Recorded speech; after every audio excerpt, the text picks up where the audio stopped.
राहुल एक नौजवान लड़का था जो शहर में रहता था।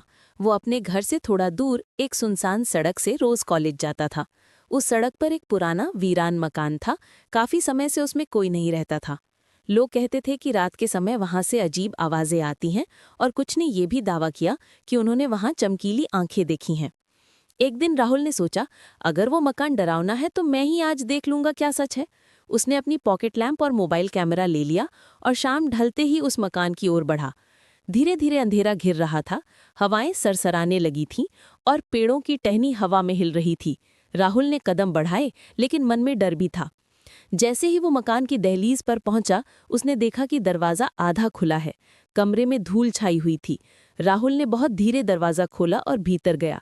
सबसे पहले उसने देखा कि दीवारों पर पुरानी तस्वीरें टंगी थीं, कुछ चेहरों की आंखें बाहर की ओर देखती हुई।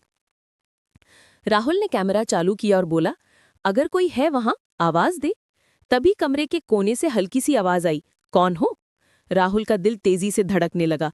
वो उठा और उस कोने की ओर बढ़ा। उसकी लैंप ने धुंधली आकृति को उजागर किया, एक शार्प आंखों वाला चेहरा जिसमें आंखें लाल चमक रही थीं।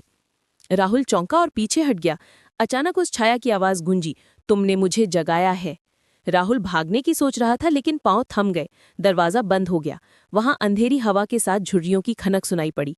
छाया करीब आई और उसकी आंखें और चमकीली हो गईं। राहुल ने हिम्मत जुटाई, फोन की फ्लैशलाइट तेज कर दी और चिल्लाया, मैं निकलूंगा। तभी एक तेज हवा का झोंका आया और दरवाजा खुल गया। राहुल तेजी से बाहर भागा। जब उसने मुड़कर देखा तो वो मकान सन्नाटा लिए खड़ा था, लेकिन उसमें से कोई आकृति नहीं दिख रही थी। राहुल घर पहुंचा और उसने देखा कि उसके कैमरा में एक फोटो सहेजी हुई थी। वो छाया उसकी चमकीली आंखों के साथ उसी तस्वीर में।